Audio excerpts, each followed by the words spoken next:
বাংলাদেশের হৃদয়ে সবুজে ঘেরা টাঙ্গাইল জেলার ধনবাড়ী উপজেলায় দাঁড়িয়ে আছে এক ইতিহাসের সাক্ষী, ধনবাড়ী মসজিদ।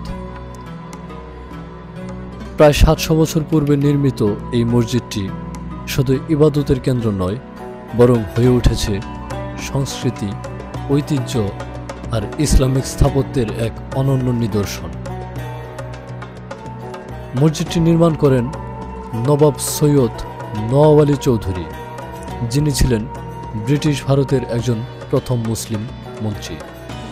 তিনি ছিলেন মুসলিম রেনেসাঁর একজন অগ্রপথিক এবং এই মসজিদ তার সংস্কারমূলক চিন্তারই এক প্রতীক। ধনবাড়ীর নবাব মঞ্জিলের পাশে শোভাবর্ধক মসজিদটির স্থাপত্য শৈলীতে মুঘল প্রভাব স্পষ্ট।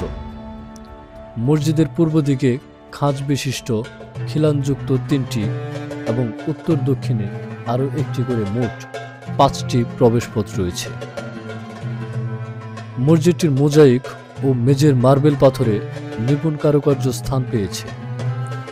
মসজিদের গম্বুজ, নকশাখচিত দরজা এবং আরবি ক্যালিগ্রাফির মাধুর্যে মানুষের মনে এক অপার ধর্মীয় ভাবাবেগ সৃষ্টি হয়।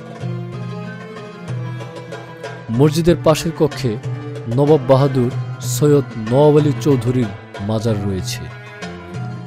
১৯২৯ সালে নবাবের মৃত্যুর পর থেকে এই মাজারে ২৪ ঘন্টায় পবিত্র কোরআন তেলাওয়াত করা হচ্ছে, যা আজ অবধি ১ মিনিটের জন্য বন্ধ করা হয়নি।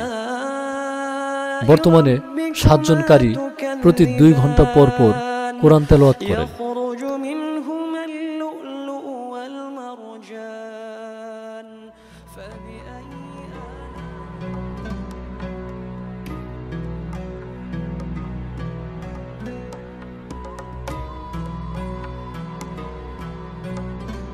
ধনবাড়ী মসজিদের কেন্দ্রীয় মিহরাবের কুলুঙ্গিটি অষ্টাভুজাকৃতির ও বহু খাঁজ বিশিষ্ট খিলানযুক্ত এবং ফুলের নকশায় অলঙ্কৃত রয়েছে। এছাড়া কেন্দ্রীয় মিহরাবের দুই পাশে আরও ২টি অলঙ্কারহীন মিহরাব রয়েছে। কেন্দ্রীয় মিহরাবের পাশে চীনামাটির মোজাইক নকশায় অলঙ্কৃত একটি মিম্বার রয়েছে।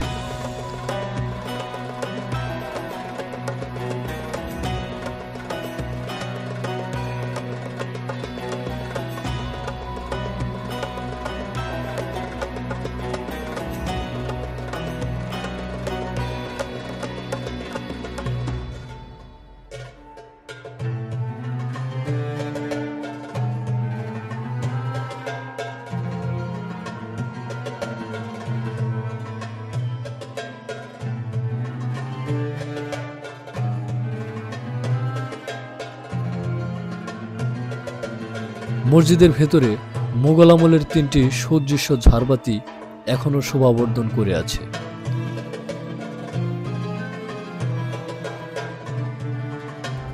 মসজিদটির পাশেই একটি প্রাচীন কবরস্থান।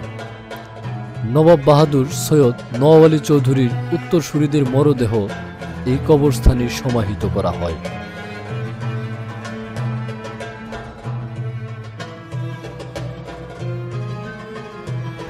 মসজিদের পাশেই রয়েছে একটি সুবিশাল পুকুর, যা অজু এবং গোসল করার কাজে ব্যবহৃত হতো।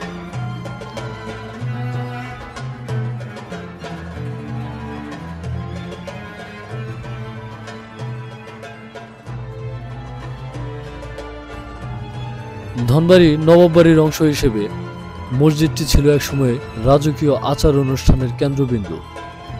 এই মসজিদকে কেন্দ্র করে মানুষের মধ্যে এখনও মানত প্রথার প্রচলন রয়েছে।